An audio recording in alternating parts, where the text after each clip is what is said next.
Allahumma barik wa salli wa sallim nahmadu wa nusalli ala rasulil karim amma ba'. Sayyidina Ubadah bin Samit radhiyallahu an berkata bahawa Rasulullah SAW keluar dari rumahnya untuk memberitahu kami tentang Lailatul Qadar. Ketika itu ada dua orang lelaki daripada orang Islam sedang bergaduh. Maka baginda SAW bersabda, aku telah keluar untuk memberitahu kamu tentang Lailatul Qadar, tapi si Fulan dan si Fulan sedang bergaduh. Oleh itu penentuan Lailatul Qadar telah diangkat. Mudah-mudahan itu lebih baik bagi kamu. Maka carilah Lailatul Qadar pada malam ke-9, ke-7 dan ke-5 Mishkat. Sayyidina Ubadah bin Samit radhiyallahu anhu berkata bahawa Nabi SAW keluar pada rumahnya untuk beritahu kami tentang Lailatul Qadar. Ketika itu ada dua orang lelaki daripada orang Islam sedang bergaduh. Maka baginda SAW bersabda, aku telah keluar untuk beritahu kamu tentang Lailatul Qadar, tapi si Fulan dan si Fulan sedang bergaduh. Oleh itu penentuan Lailatul Qadar telah diangkat. Mudah-mudahan itu lebih baik bagi kamu. Maka carilah Lailatul Qadar pada malam ke-9, ke-7 dan ke-5 Mishkat.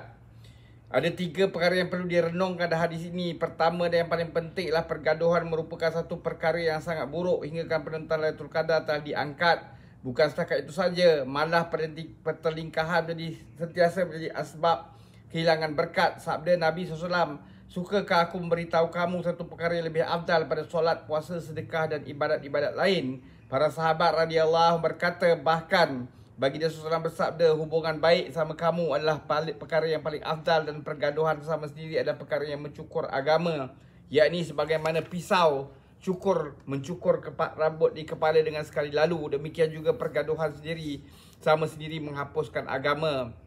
Tidaklah perlu disebutkan tentang ahli dunia yang lalai terhadap agama, sedangkan ramai antara mereka yang berwirid panjang-panjang dan mendakwa sebagai ahli agama pun setiap masa terlibat dalam pergaduhan sama sendiri. Renungkanlah dengan teliti sabdaan Nabi SAW tersebut dan kemudian fikirkanlah keadaan kamu orang yang sombong dan tidak pun mendapat taufik untuk mengalah demi untuk berdamai. Dalam bahagian pertama telah diterangkan tentang adab-adab berpuasa.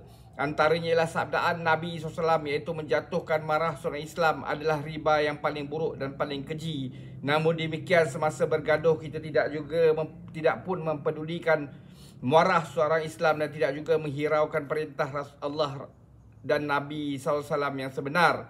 Allah SWT berfirman, dan janganlah kamu berbantah-bantah. Jika kamu berbantah juga, nescaya kamu akan menjadi lemah semangat dan hilang kekuatan kamu. Surah Al-Anfal ayat 46. Mereka yang setiap masa berfikir untuk menjatuhkan maruah orang lain, cubalah renungkan ketika bersendirian. Banyak mana mereka telah menjauhkan kehormatan diri sendiri, dan sakat mana mereka menjadi hina di sisi Allah SWT dengan perbuatan kotor dan jahil itu.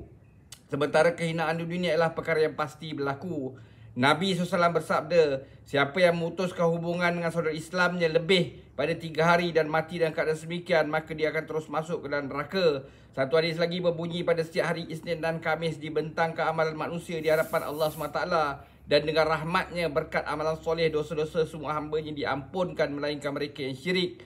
Namun mengenai keampunan bagi dua orang yang sedang bergaduh akan dikatakan, biarkanlah mereka dahulu selagi mereka tidak berdamai.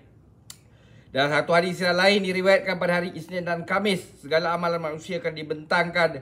Pada masa itu taubat daripada mereka yang bertaubat akan diterima, dan istighfar daripada mereka yang beristighfar juga akan diterima. Tetapi mereka yang bergaduh sama sendiri akan dibiarkan dalam keadaan mereka itu.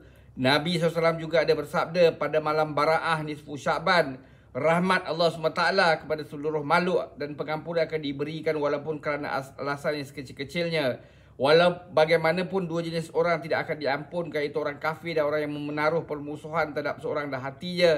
Dan hadis yang lain dinyatakan terdapat tiga orang yang solat mereka tidak naik untuk diterima walaupun sejengkal daripada atas kepala mereka.